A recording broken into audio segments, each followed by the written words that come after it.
نماز پڑھتے وقت اگر چھینک آ جائے تو وہاں پر ہم الحمدللہ پڑھ سکتے ہیں کہ نہیں؟ آج میں آپ کو اسی کے بارے میں بتانے والا ہوں۔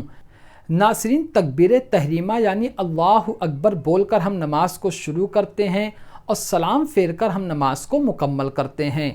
تکبیر تحریمہ یعنی اللہ اکبر کہنا یہ نماز کی آخری شرط ہے اور نماز کا پہلا فرض ہے، یعنی یہ شرط بھی ہے نماز کی اور فرض بھی ہے۔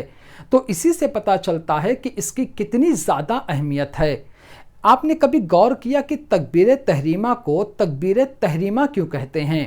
میں آپ کو بتاتا ہوں کہ جب آپ اللہ اکبر بول کر نماز پڑھتے ہیں، شروع کرتے ہیں اپنی نماز کو، تو وہاں سے لے کر سلام پھیرنے تک آپ کو کھانا پینا، بات کرنا، ادھر ادھر جانا اور دوسرے کام کرنا یہ آپ کے لیے حرام ہو جاتا ہے۔ اسی وجہ سے اس تکبیر کو تکبیر تحریمہ کہا جاتا ہے۔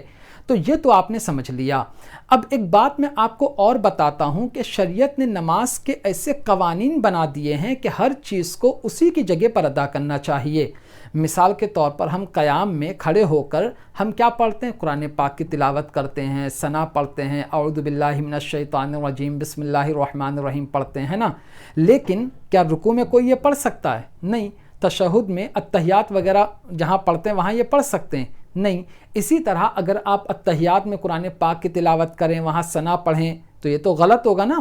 تو معلوم ہوا کہ ہر چیز کا ایک طریقہ ہے، ٹھیک ہے۔ یہ ساری بات سمجھنے کے بعد ایک ایسی بات بتانے جا رہا ہوں جو شاید آپ کو کبھی معلوم ہو، مطلب پہلے آپ نے کبھی سنی ہو۔ ہم چھینک آنے کے بعد الحمدللہ کیوں کہتے ہیں، پہلے آپ کو یہ بتاتا ہوں۔ دیکھیے، جب چھینک آتی ہے تو اس سے پہلے ہماری سانسیں جو ہوتی ہیں وہ چلتے رہتی ہیں، چاہے ہم سوئیں، اٹھیں، بیٹھیں، دوڑیں، کچھ بھی کریں، ہماری سانسیں چلتے رہتی ہیں، باہر آنا اندر جانا، اسی طرح دل بھی دھڑکتا رہتا ہے۔ لیکن جب چھینک آتی ہے تو وہاں پہ جو دھڑکن ہوتی ہے اتنی دیر کے لیے جو دل ہوتا ہے وہ دھڑکنا بند ہو جاتا ہے اور سانس جو رک جاتی ہے۔ پھر جب چھینک آ جاتی ہے اس کے بعد ہم الحمدللہ کہہ کر یعنی اللہ تعالیٰ کا شکر ادا کرتے ہیں کہ ہمیں دوبارہ اس نے سانس لینے کی طاقت عطا فرمائی اور دوبارہ ہمارے جو دل کی دھڑکن ہے وہ دوبارہ شروع ہو گئی۔ اس پر ہم الحمدللہ کہتے ہیں۔ اسی وجہ سے چھینک کے بعد الحمدللہ کہا جاتا ہے۔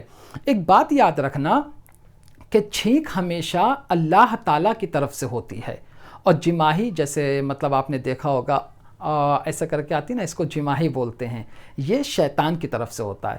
تو چھینک آنے کے بعد ہم الحمدللہ کہتے ہیں، اور جماہی آنے کے بعد لا حول ولا قوت الا باللہ العلی العظیم کہتے ہیں۔ یہ ساری بات آپ سمجھ گئے؟ اب سنیے، نماز پڑھتے وقت ہم کو اگر چھینک آ جائے یا جماہی آ جائے تو نہ ہی ہم کو الحمدللہ کہنا ہے اور نہ ہی ہمیں لا حول ولا قوت الا باللہ کہنا ہے۔ اگر آپ نے الحمدللہ کہا، چاہے آپ نے زور سے کہا یا من میں کہا، تو آپ کی نماز ٹوٹ جائے گی، آپ کو نماز دوبارہ پڑھنا پڑے گی۔ اگر جماہی آ گئی، آپ نے لا حول ولا قوت پڑھ دیا یا زور سے پڑھا یا آہستہ پڑھا، تو آپ کی نماز ٹوٹ جائے گی۔ کیوں؟ کیونکہ نماز کے اندر وہی چیز کرنا ہے جو نماز کے اندر کی جاتی ہے، دوسری چیز نہیں کی جاتی ہے۔ چھینک آ گئی تو الحمدللہ کہنا، یہ تو دوسری چیز ہو گئی نا، اس سے نماز ٹوٹ جائے گی۔